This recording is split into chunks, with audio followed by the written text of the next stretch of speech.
تیری عطا کردہ عقل کو، دولت کو، تمام احساسات کو، ادراکات کو اگر تو صحیح استعمال کرے تو تو ہواؤں میں اڑ بھی سکتا ہے، چاند پر پہنچ سکتا ہے، فضاؤں کے جگر کو چیر سکتا ہے، تو زمین کے اندر موجود تحت الثری تک دیکھ سکتا ہے، تو وہاں پڑی نعمتوں کو حاصل کر سکتا ہے، لیکن وہ کرے گا جو کوشش کرے گا۔ سونے والا سست بندہ، نبی پاک نے یہ دعا مانگا کرتے تھے، حدیثوں میں موجود ہے، اللہم انی اعوذ بک من الکسل، اے اللہ سستی سے تیری پناہ چاہتا ہوں۔ اور آج جوان بندے تھے ہڈ آرام، سستی، پین لینا ہے کم نہیں کرنا، مانگ لینا ہے اور بھیک مانگ لینی ہے، کسی کے دروازے پر جانا ہے، کتنا عزت والا تو ہے اور تو مانگ رہا ہے، جا کے بھیک مانگ رہا ہے اور اپنے لیے اپنا ایک ایک دن ضائع کر رہا ہے، وقت برباد کرتے ہیں۔ نبی پاک نے جو دعا مانگی وہ ایسے تو نہیں مانگی، نے کہا یا اللہ میں سستی سے تیری پناہ مانگتا ہوں۔ ہم ان انسانوں کے پیروکار ہیں جن کی حالت بہادری کی یہ ہے، کیفیت کام کرنے کی یہ ہے کہ وہ حضرت طارق بن زیاد جب آئے تھے، اسپین کو فتح کیا تھا، تو ایک علاقے کو فتح کرنا تھا، تو اس کے دو راستے تھے، ایک طویل راستہ تھا اور ایک پگڈنڈی تھی جو بالکل پہاڑ کی چوٹی پر بنی ہوئی تھی کہ ہلکی سی کوتاہی سے گھوڑا اور جانور نیچے گر جاتا، فوجی گر جاتے۔ آپ نے کہا کہ ادھر سے ہی چلنا ہے۔ جب وہاں سے چلے اور قلعے تک پہنچے تو قلعے والوں نے کہا پہلے تو یہ بتائیں کہ کس راستے سے آئے ہو؟ انہوں نے کہا یہ پگڈنڈی جو پہاڑوں کے اوپر بنی ہے اس راستے سے آئے ہیں۔ کہا کہ ہم تم سے لڑ نہیں سکتے، یہ چابیاں لو اور یہ تمہارا علاقہ ہوا۔ اور آج کا مسلمان، امریکہ یورپ کو گالی دینے والا مسلمان، چین جاپان اور وہاں غیر مسلموں کو گالیوں پر اپنی زندگی اور اپنے مذہب کی بنیاد رکھنے والا مسلمان کر کیا رہا ہے؟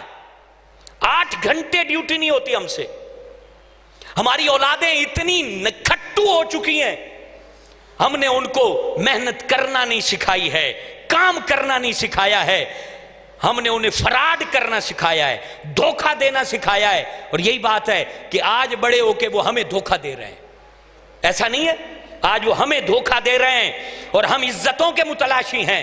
یاد رکھیں، میں نے آپ کو بتا دیا، میری اور تیری عزت اس معاملے میں ہے کہ ہمیں اللہ نے شعور دیا ہے، جس میں شعور کا استعمال نہیں ہے وہ عزت کے لائق رہتا ہی نہیں ہے، معاشرہ خود اس کو ذلیل کر کے رکھ دیتا ہے، معاشرہ اس کا نام نہیں لیتا ہے کہ جو کوتاہی کرتا ہے اور اللہ کی نعمتوں کو ضائع کرتا ہے۔ الغرض یہ ایک بہت طویل موضوع ہے، اس پر میں کبھی گفتگو کروں گا کہ انسان کا وقار کیسے برقرار رہے گا۔ انسان کا وقار اس میں نہیں ہے کہ وہ جناب دکان پر آئے اور سارا دن جو ہے وہ 2 ڈبیاں سگریٹ کی ختم کرے اور کہے جی، اور پھر ٹیکے سے بتائے کہ میں فلانی سگریٹ پیتا ہوں جو 500 کی ڈبی آتی ہے، میں فلانا پان کھاتا ہوں جو اتنا مہنگا آتا ہے، میں فلانا جو ہے وہ یہ سوٹ پہنتا ہوں جو اتنا مہنگا آتا ہے۔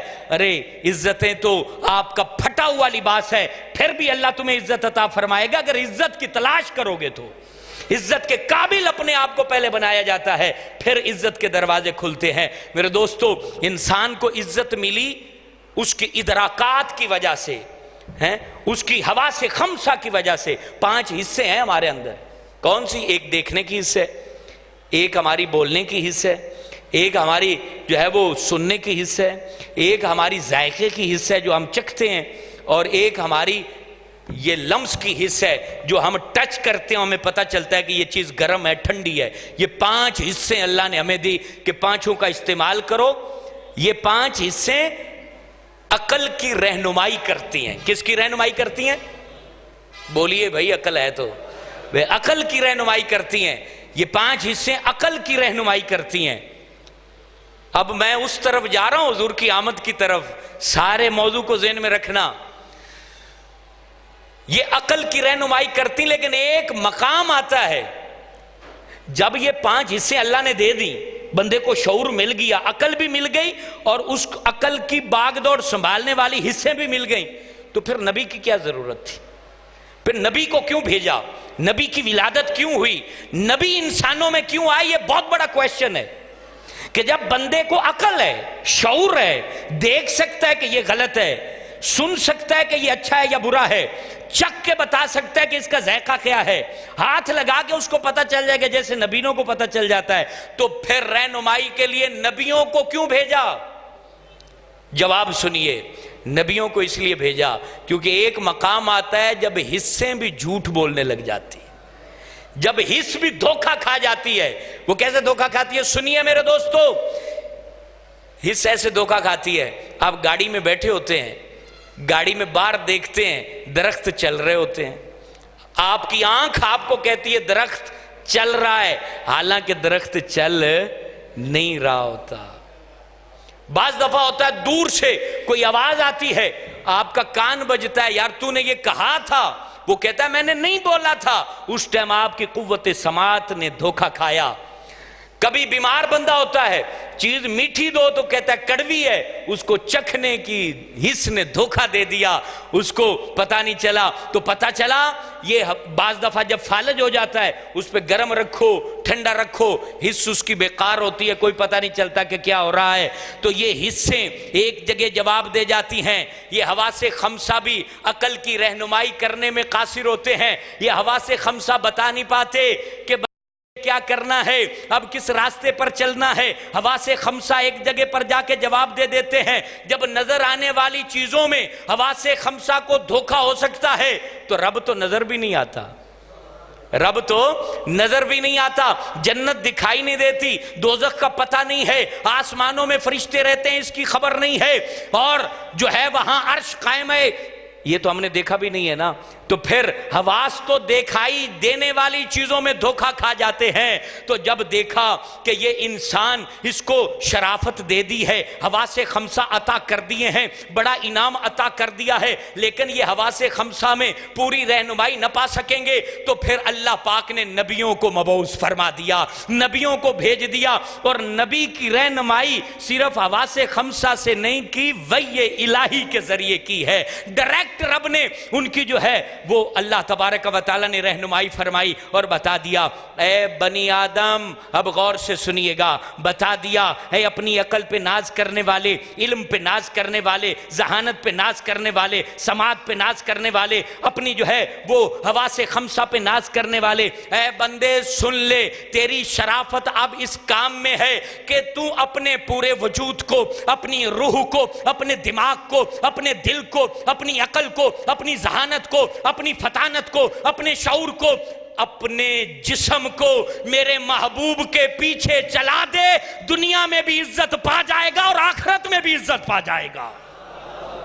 یہ نبی اسی لیے آئے ہیں، یہ نبی اسی لیے آئے ہیں، تمہیں راہ پر چلانے کے لیے آئے ہیں۔ نبی پاک کی آمد کا مقصد ہے تمہیں عزت دلانا، تمہیں شعور دلانا، تمہیں ذہانت دلانا، تمہیں فطانت دلانا۔ اور پھر ہم مسلمان بنے نا، نبی کو مان کے حضور آئے اور ہم نے ان کو مانا اور ہم مسلمان ٹھہرے۔ مسلمان کا مطلب ہے جھک جانے والا، جھک جانے والا۔ اور نبی پاک صرف میرے تیرے لیے نہیں آئے، پوری مخلوق کے نبی بن کے آئے، زمین کے نبی بن کے آئے، آسمان کے نبی بن کے آئے، ہر چیز کے نبی بن کے آئے۔ حضور سرور کائنات کو تو نے مانا تو تو مسلمان ہوا۔ اس کے اندر بڑا لطف والا نکتہ ہے، اے بندے جب تیرے نبی کی بات زمین بھی مانتی ہے، پرندے بھی مانتے ہیں، چرند بھی مانتے ہیں، جانور بھی مانتے ہیں، درخت بھی مانتے ہیں، دیکھتے نہیں ہو تیرا نبی کہتا ہے او چل کے آجا، اشارہ کرتا ہے، درخت اپنی جڑوں کو اکھیڑ کر حضور کے پاس آ جاتا ہے۔ نبی پاک علیہ السلام جو ہے وہ خشک کنویں میں کو حکم دیتے ہیں تو اس سے پانی نکل آتا ہے۔ حضور سرور کائنات چاند کو انگلی کا اشارہ کرتے ہیں، جگر چیر کے رکھ دیتے ہیں۔ نبی پاک علیہ السلام نے جس کو جو آرڈر دیا وہ اس کو جو ہے وہ پورا کرنے والا بنا۔ تو اے مسلمان نبی پاک کا بن جا، تو مسلمان ہے یعنی جھک جانے والا ہے۔ اب تیری عقل کی نہیں چلے گی، تیرے علم کی نہیں چلے گی، تیرے شعور کی نہیں چلے گی، اب تیرے سامنے اگر چلے گی تو رسول خدا کی چلے گی، محبوب خدا کی چلے گی، حبیب خدا کی چلے گی، حضور جان عالم علیہ السلام کی اگر تو مان لے گا نا، صحیح مان لے گا تو پھر سن لے، پھر ساری مخلوق تیری ماننے لگ جائے گی۔ اگر تو سچ میں مسلم بنا، حقیقت میں تو نے اس معنی کو پورا کیا جو مسلمان کا معنی ہے، جو مطلب ہے، اگر تو سچ میں جھک گیا، مخلوق تیری مانے گی، مخلوق تیرے آگے جھکے گی، مخلوق تیری زبان کو پورا کرے گی۔ وہ میرے اور تیرے بابا فرید کی بات نہیں ہے۔ آپ بیٹھے ہوئے تاجر گزرا اور وہ کہتا ہے، حضور بابا صاحب نے پوچھا یہ بوریاں کس چیز کی ہیں؟ وہ کہتا ہے حضور میں لون لے جا رہی ہیں، نمک لے جا رہا ہوں۔ حضور جان عالم علیہ السلام کے امتی حضرت فرید الحق والدین مسعود گنج شکر رحمت اللہ تعالی علیہ آپ کی زبان سے نکلا، جب تو نبی کی مان لیتا ہے تو تیری زبان سے ہر لفظ نکلا ہوا مانا جاتا ہے۔ آپ نے کہا پھر نمک ہے تو نمک ہی ہوئے گا۔ وہ تھی شکر اس کے اندر۔ میرے شیخ الاسلام، میری روح کے مالک، میرے سید، میرے مرشد، میرے ماوا، میرے ملجا، سردار الاولیاء حضرت فرید الحق والدین مسعود گنج شکر رحمت اللہ علیہ کی زبان سے نکلا، کیونکہ وہ حضور کی مان چکے تھے، ان کی روح بھی نبی کے سامنے جھک چکی تھی، حضور جان عالم علیہ السلام کے مطیع بن چکے تھے۔ تو کہا کہ پھر ٹھیک ہے میاں نمک ہی ہوئے گا۔ وہ چلا گیا، گھر جا کے دیکھا تو وہ ساری بوریاں شکر کی نمک بن چکی تھیں۔ آ کے عرض گزار ہوا، عرض کرنے لگا حضور غلطی ہو گئی، جھوٹ بول دیا، وہ تو شکر تھی، میں نے نمک بول دیا کہ کہیں بابا کچھ مانگ نہ لوے۔ تو حضور بابا صاحب نے فرمایا روتے کیوں ہو، چاہتے کیا ہو؟ تو کہنے لگا حضور چاہتا یہ ہوں کہ وہ دوبارہ شکر ہو جائے۔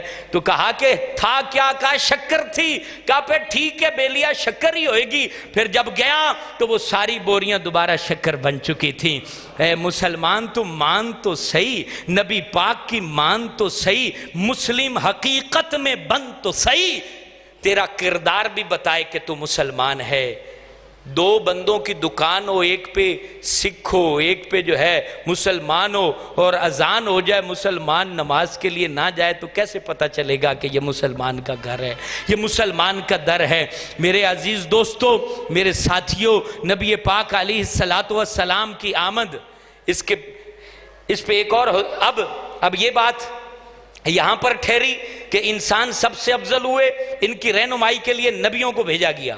اب اس بات کو سنیے اور سمجھیے اور دل پر لکھیے کہ اب یہاں مدعا ٹھہرا کہ اللہ تعالیٰ کی زمین بہت فضیلت والی ہے، لیکن اس میں نمو نہیں ہے، تو پودے اس سے فضیلت رکھتے ہیں، پودوں میں نمو ہے، فضیلت رکھتے ہیں زمین سے زیادہ، لیکن حرکت کی طاقت نہیں رکھتے، تو جانور افضل ٹھہرے۔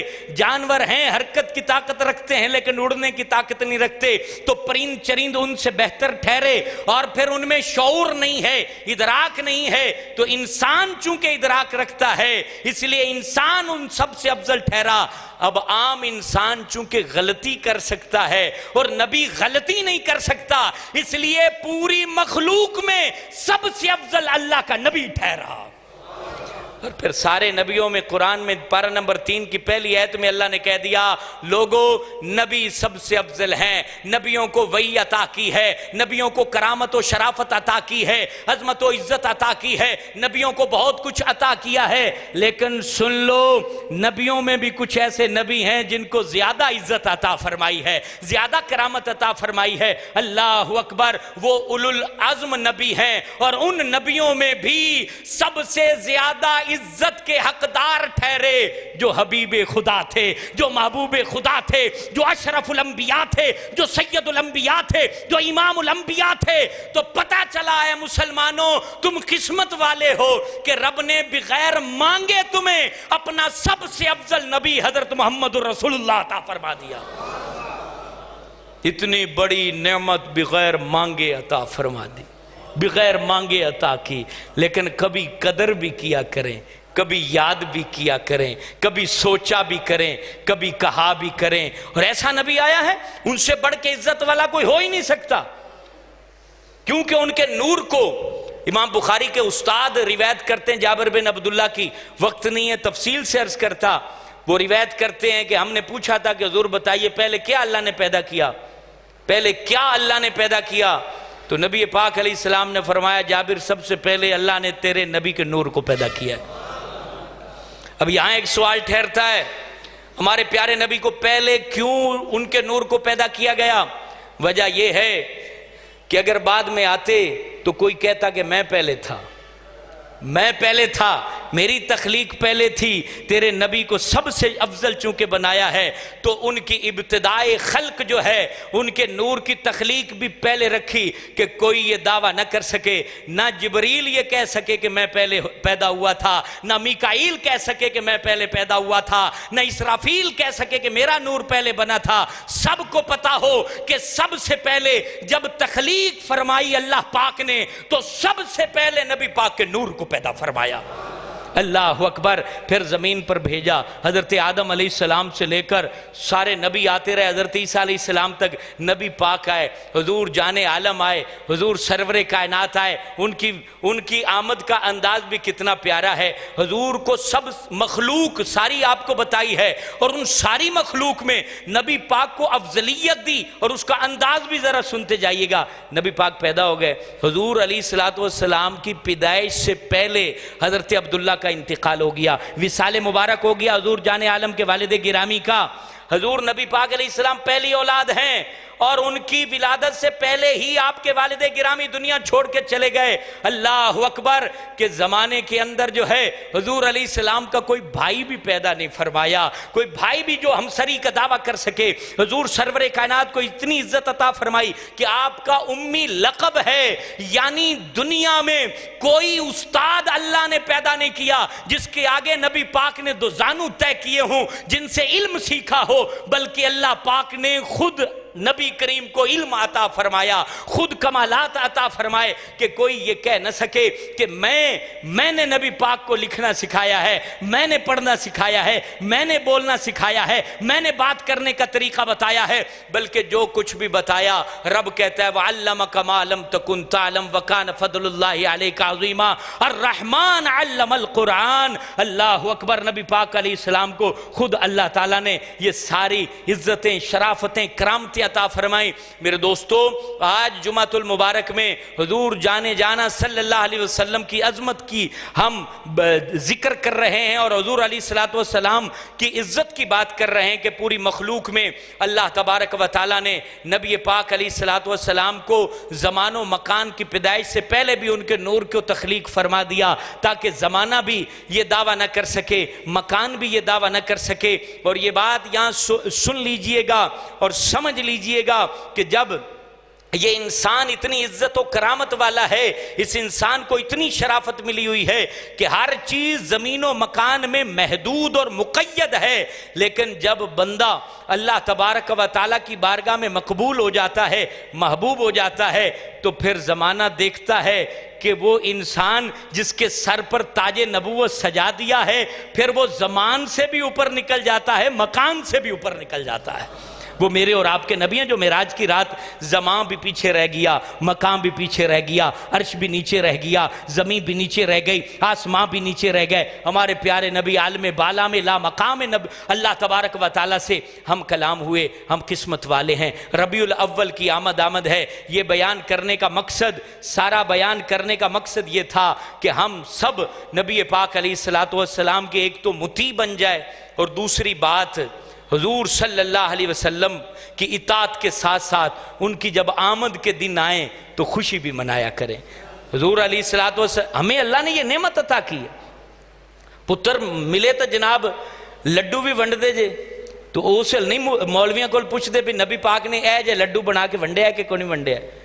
تو نبی پاک علیہ السلام کی ولادت کے صدقے ہی تو سب کچھ ملا ہے۔ ربیع الاول آ چکا ہے، 2 ربیع الاول گزر چکی ہے، تو آپ زیادہ نہیں کر سکتے کہ ایک جھنڈا اپنے مکان پہ، دکان پہ لگائیں، لوگوں کے اندر جو ہے آپ اس بات کا اظہار کریں کہ نبی پاک علیہ السلام کی ولادت۔ 2 سال سے تقریباً بونگا حیات میں کوئی ایسی رونق نظر نہیں آتی، تو یہ کسی اور نے نہیں کرنا ہوتا، انڈیویجلی آپ اپنے طور پر کریں، کسی کا انتظار نہ کریں، کیونکہ جنت جب نظر آئے گی اور نبی پاک وہاں کھڑے ہوں گے تو آپ کسی نے آگے یار آمی میں نے لے چلی، دوڑ کے جاؤ گے حضور فخر عالم کی طرف، خود خوشیاں منائیں، بھرپور خوشیاں منائیں، اپنے طور پر اظہار کریں حضور کی ولادت کا۔ اس کے اندر نہ کوئی گناہ ہے، نہ شرک ہے، نہ بدعت ہے، یہ ایک خوشی کا اظہار ہے جو ہم نکموں کو اللہ نے اتنی بڑی نعمت عطا کی ہے۔ اپنے طور پر تھوڑا بہت جتنا ہو سکے آپ اس کا اظہار کریں۔ اور میلاد شریف اپنے گھروں میں نئی گنجائش ہے تو آپ اپنے گھر کے افراد بیٹھ جائیں اور وہاں آپ ایک نعت پڑھ دیں، سارے پانی پی لو، میلاد ہو جائے گا۔ آپ کے گھر میں میلاد ہونا چاہیے۔ میلاد کے لیے کوئی 50-60 ہزار دا مولوی بلانا ضروری نہیں ہے۔ آپ وہاں پر بیٹھ جائیں، اپنی بیٹی کو کہیں بیٹی تو نعت پڑھ تے تیرا ابا سن لوے گا، اللہ یہ بھی میلاد قبول فرما لوے گا۔ ہمارے بچوں کو بھی پتا ہو کہ جی ہمارے نبی آئے تھے، انہیں پتا کیسے چلے گا؟ اس سے پتا چلے گا۔ نہیں پیسے کوئی مسئلہ نہیں، مہنگائی کا دور ہے، خرچہ نہ زیادہ کریں، اس طرح آپ میلاد کر لیں۔ نہیں تو کر سکتے ہیں تو آپ میلاد دھوم دھام سے کریں، چھوٹا کریں، جیسے مرضی ہو۔ آپ بہرحال حضور صلی اللہ علیہ وسلم کی آمد کی خوشی میں میلاد ضرور کریں۔ اور الحمدللہ تعالی جامع مسجد صدیق اکبر اللہ کے فضل و کرم سے اس کا کام جو ہے وہ زور و شور سے جاری ہے۔ وضو خانہ ایک بڑا جو ہے خوبصورت انداز میں یونیک سٹائل سے یہ وضو خانہ یہاں پر بن رہا ہے، جو عموماً بڑے بڑے شہروں میں بنتے ہیں۔ تو اس کا الحمدللہ 10-15 دن میں کام کمپلیٹ ہو جائے گا، یہ وضو خانہ جاری ہو جائے گا۔ پھر ادھر کا کام ہے، اس میں مٹی ڈالنی اور سارے کام ہیں۔ تو آپ سے گزارش ہے آپ خود بھی جامع مسجد صدیق اکبر کے ساتھ بھرپور تعاون کیا کریں، اور جو آپ کے دوست جان پہچان والے ہیں ان کو بھی آپ یہ پیغام عام فرماتے رہا کریں۔ اور اسی طرح یہ ہمارے پاس دارالعلوم حنفیہ فریدیہ بصیر پور شریف حضرت مولانا مفتی فقیہ اعظم نور اللہ نعیمی صاحب دامت ظلہ، وہاں کے جو اسٹوڈنٹ یہاں پر آئے ہیں چندہ کرنے کے لیے، یہ ان کے ادارے کی کچھ تصویریں پمفلٹ وغیرہ ہیں، اور انہوں نے کہا ہے کہ ہمارے ساتھ بھی تعاون فرمائیں۔ تو یہ نماز جمعہ کے بعد یہ اسٹوڈنٹ یہاں ہوں گے، جو ان کے ساتھ تعاون کرنا چاہے ان کے ساتھ کریں، جو مسجد سے تعاون کرنا چاہے مسجد سے کریں۔ جہاں دل مندہ ہے اس اکاؤنٹ پیسے سٹی جو قیامت والے دن 70 گنا مل جائے گا۔ اللہ ہم سب کا حامی و ناصر و آمین۔